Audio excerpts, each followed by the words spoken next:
Dicevo, praticamente tutti i giorni manifestazioni di stima e vi ringrazio tantissimo da parte delle persone, sia quando incontro per strada, sia diciamo con i vari mezzi telematici. E i ringraziamenti sono per il lavoro che facciamo di informazione, vi ringrazio veramente tanto. Se volete sostenerci in maniera ancora più puntuale, vi ricordo che è molto importante per noi l'iscrizione al canale. Come potete vedere dalle immagini, basta cliccare sulla campanellina, ed è importante anche il like o l'unlike, quello di YouTube, perché fa alzare l'algoritmo e ci fa aumentare la penetrazione del nostro canale. Quindi vi ringrazio, ciao e buona continuazione di settimana. La scomparsa del maestro Franco Battiato ha lasciato sgomenti non solo i suoi fans, ma tutti coloro, e sono tanti, che ne hanno considerato imprescindibile il suo apporto alla musica e alla cultura nazionale. Non molti sanno che a Chioggia da qualche anno abita Filippo Destrieri, storico tastierista del maestro, con il quale ha composto, inciso e suonato dal vivo negli anni '80. Chioggia Azzurra l'ho incontrato a Sottomarina, superando il suo comprensibile riserbo, e anche per questo lo ringrazio della disponibilità e degli importanti ricordi che ha voluto condividere durante il dialogo di stamane. L'articolo completo è nel blog Eventi Appuntamenti Chioggia. Se cerchi una cartoleria dove poter fare i tuoi biglietti da visita e menù per il tuo ristorante, c'è la Pegaso. Quando pensi a una cartoleria, pensa alla Pegaso. Ci trovi a Borgo San Giovanni 111 e su WhatsApp al 328 63 57 832. Ti consegniamo a casa gratis e anche da casa puoi pagare con carta o bancomat. Per te solo il meglio, e il meglio è la Pegaso. L'Italia rivede la luce e il Veneto ancor più. Complice la velocizzazione nella campagna vaccinale, i provvedimenti approvati ieri dal Consiglio dei Ministri riaprono orari e possibilità da tempo frenate. In questa regione più che altrove, dal momento che, stanti i dati epidemiologici attuali, per il 7 giugno è previsto il trasferimento in zona bianca. Intanto già da domani, mercoledì 19 maggio, il coprifuoco slitta di un'ora, dalle ore 22 alle 23, rimanendo alle 5 del mattino l'orario di conclusione.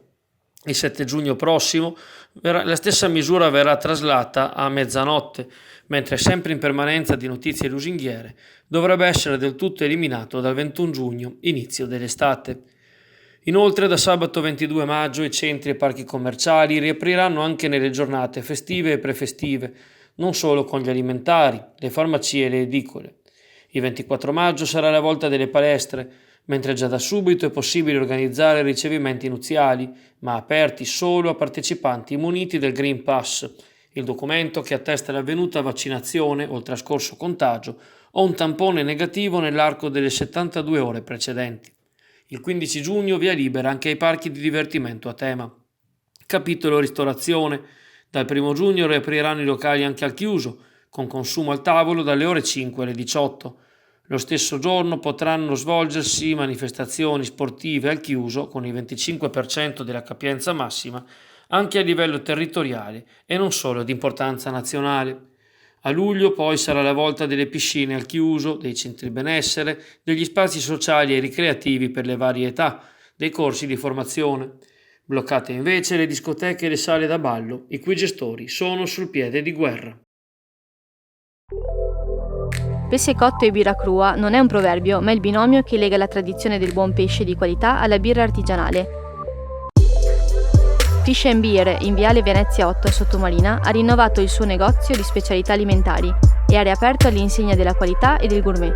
Il pesce migliore anche cotto, le migliori prelibatezze culinarie e i migliori abbinamenti con le birre artigianali li trovi solo da Fish and Beer, in Viale Venezia 8 a Sottomarina.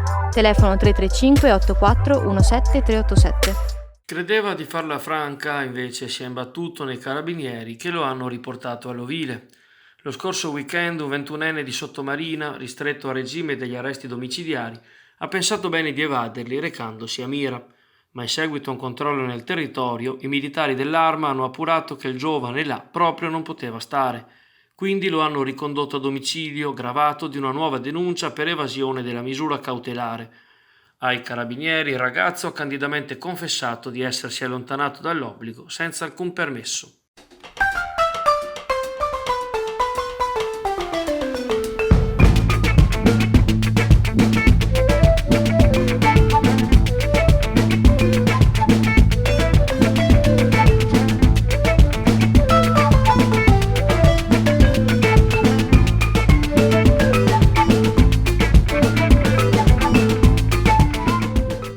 capogruppo di Forza Italia al Consiglio Comunale di Chioggia, Beniamino Boscolo, ha presentato una mozione alla prossima seduta dell'Assemblea cittadina affinché l'amministrazione reperisca le risorse nel bilancio utili alla sistemazione e alla riapertura dell'arena intitolata ad Eleonora Duse.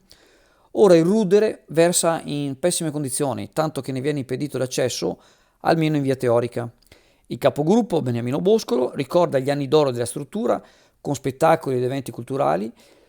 Dal 2015 la zona è invece preda di vandali e della vegetazione infestante. Il bando per la sua gestione è stato revocato in autotutela del comune dopo aver scoperto la presenza di un errore per quanto riguardava le modalità della futura aggiudicazione.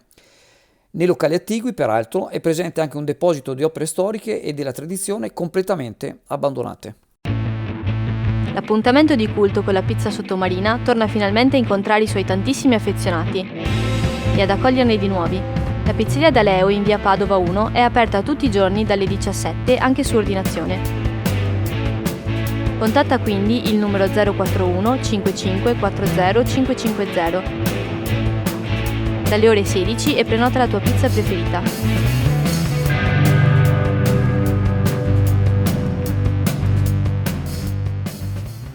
Durante la riunione del comitato di gestione dell'autorità portuale, tenutasi nei giorni scorsi, è stato espresso parere favorevole all'aggiornamento della tariffa per la fornitura di lavoro portuale temporaneo negli scali di Venezia e di Chioggia, con innalzamento delle tariffe relative ai servizi svolti, che assicura maggior sostegno ai lavoratori portuali. La misura è stata accordata anche per fronteggiare il calo dei traffici marittimi connesso alla situazione di emergenza sanitaria ed economica. SD Auto. Aperta a tempo pieno tutte le sue attività di vendita nella sede di Borgo San Giovanni 1195 a Chioggia e in quella di via Emanuele Filiberto 27 ad Adria. Noleggio auto, officina, carrozzeria e centro revisioni.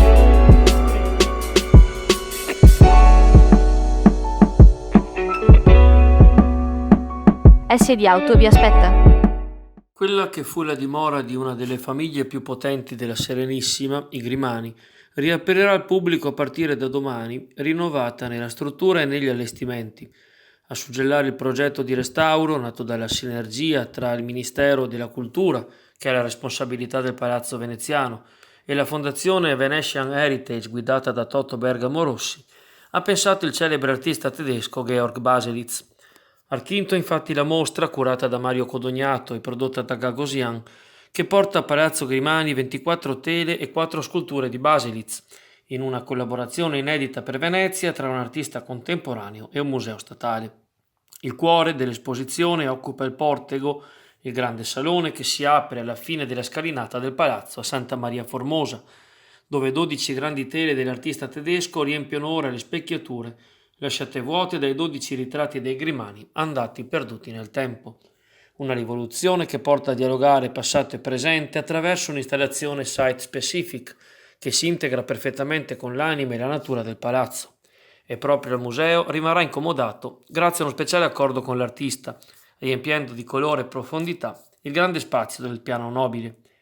A completare la nuova prospettiva di Palazzo Grimani si inserisce anche il riallestimento della Sala del Doge, nella quale, attraverso un attento studio delle fonti storiche, i curatori Daniele Ferrara, direttore regionale dei Musei del Veneto, e Totto Bergamo Rossi, direttore di Venetian Heritage, hanno potuto ricollocare all'interno della sala 20 sculture, tra le quali il gruppo con Dioniso appoggiato a un satiro, di epoca romana imperiale, nella nicchia della parete frontale.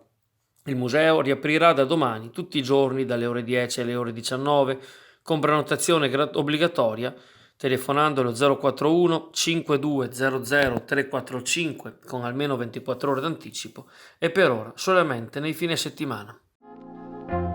Pescheria Cam vi aspetta sempre con gli orari tradizionali dal lunedì al venerdì, al mattino dalle 9 alle 12, al pomeriggio dalle 15 alle 17 e il sabato dalle 9 alle 12.30. Gli esperti operatori della Pescheria Cam sono a disposizione per offrire il meglio del prodotto adriatico e di importazione, con la consueta garanzia di convenienza e qualità. Pescheria Cam, con sede all'Isola Saloni di Chioggia, lavora su ordinazione e prenotazione al numero 041 55 33 591.